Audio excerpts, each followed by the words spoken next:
माघ 5 गते तराई मधेस में मधेस आंदोलनक शहीद सब प्रति श्रद्धांजलि अर्पण करैत बलिदानी दिवस मनाओल जा रहल अछि। एहि अवसर में मधेश प्रदेश सरकार प्रदेश में सार्वजनिक छुट्टी समेत देने अछि। मधेश के 8 जिला सहित तराई मधेश के विभिन्न जिला सब में विभिन्न कार्यक्रम कऽ शहीद सबके स्मरण कयल जा रहल अछि। सिरहा के लहान में मधेश आंदोलन के अगुआ युवा विद्यार्थी रमेश महतो के हत्या भेला के बाद 2063 माघ 5 गते से मधेश आंदोलन औपचारिक रूप में विधिवत शुरुआत भेल स्मरण में माघ 5 गते के मधेश में बलिदानी दिवस के रूप में मनाओल जा रहल अछि।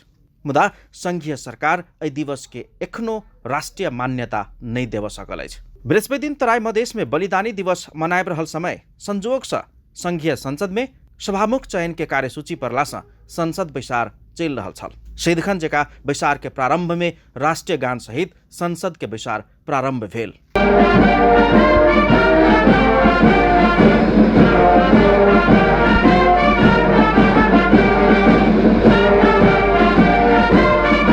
तेकरा बाद सभामुख चयन प्रक्रिया शुरू भेल आ सभामुख चयन के प्रस्ताव में अपन दलीय धारणा रखबा क्रम में रोस्टम में पहुंचल जनमत पार्टी राष्ट्रीय अध्यक्ष डॉक्टर सीके राउत बाजपो ने अपन 5 मिनट के समय में 1 मिनट समय दक मधेश आंदोलन के शहीद सब प्रति मौन धारण कर आ श्रद्धांजलि अर्पण कर संपूर्ण संसद सभा के आग्रह करें।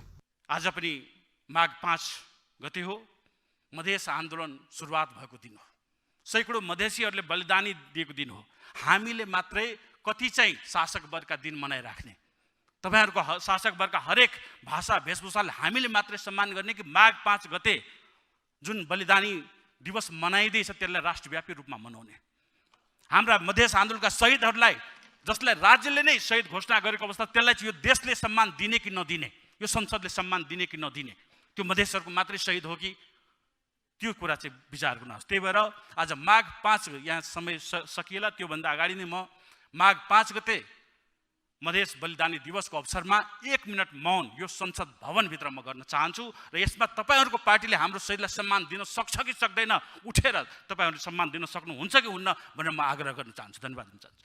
आओ अब डॉक्टर सीके राउत के उ 1 मिनट के विषय में किछ विश्लेषण करी। हुनक आग्रह के बाद मधेश केंद्रीय दल के साथे संसद में विभिन्न राजनीतिक दल के सांसद सब उठ कर मौन धारण करें। संसद के विशाल अवलोकन कर संसद भवन में पहुंचल सर्वसाधारण आ विशिष्ट व्यक्तित्व लोकन समेत अपन अपन ठाम में उठ कर मौन धारण करें आ शहीद सब प्रति श्रद्धांजलि अर्पण करें। कांग्रेसक सांसद सब मौन धारण शुरू भ गेल किछ सेकेंड के बाद उठ बाध्य भेलेन आ मौन धारण कर श्रद्धांजलि अर्पण करें। मुदा प्रधानमंत्री प्रचंड सहित नेकपा माओवादी केन्द्र आ एमालेक अधिकांश सांसद सब अपन अपन सीट में बैसल रहलेन आ उठने चाहलखिन। देखि यी दृश्य। संसद भवनभित्र म गर्न चाहन्छु र यसमा तपाईहरुको पार्टीले हाम्रो शहीदलाई सम्मान दिन सक्छ कि सक्दैन, उठेर तपाईहरुले सम्मान दिन सक्नुहुन्छ कि हुन्न भनेर म आग्रह गर्न चाहन्छु। धन्यवाद दिन चाहन्छु।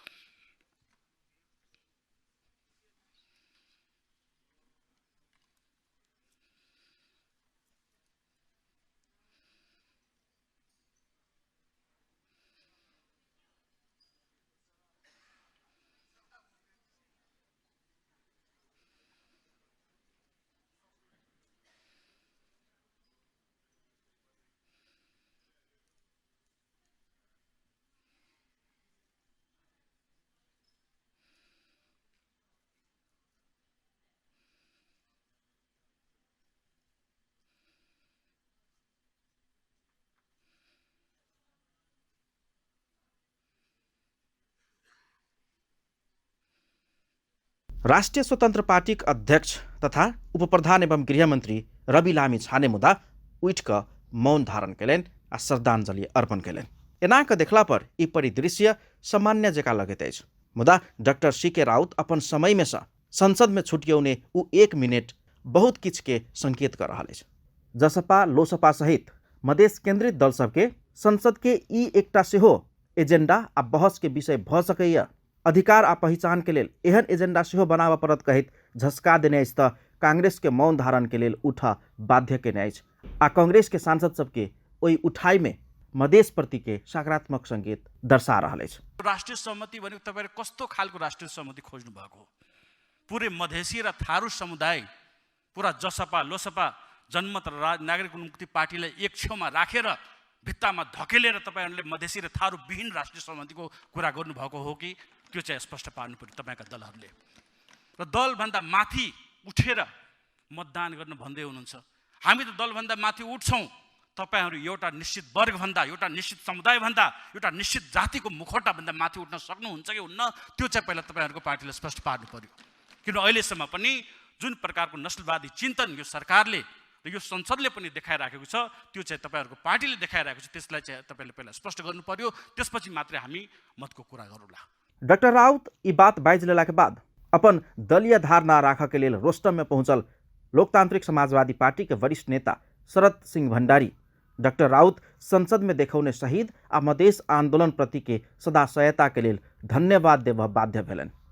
जनताका अधिकार प्राप्तिका आन्दोलनमा आहुति दिएका सम्पूर्ण ती ज्ञात अज्ञात शहीदलाई पनि म स्मरण गर्न चाहन्छु, सम्मान गर्न चाहन्छु।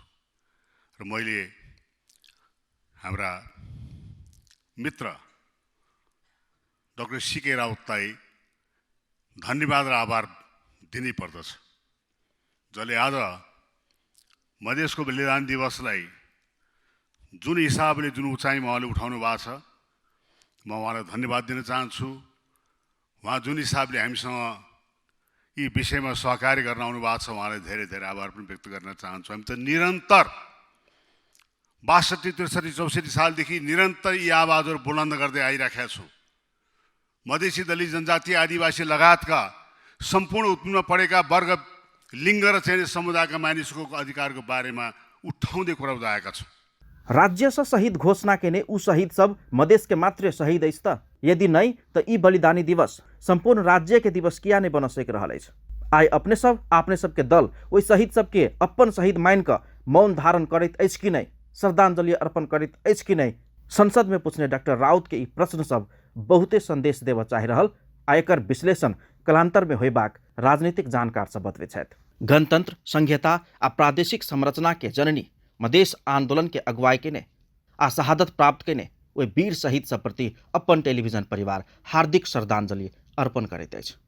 अपन टेलीविजनक लेल पूरन शाह, जनकपुर धाम।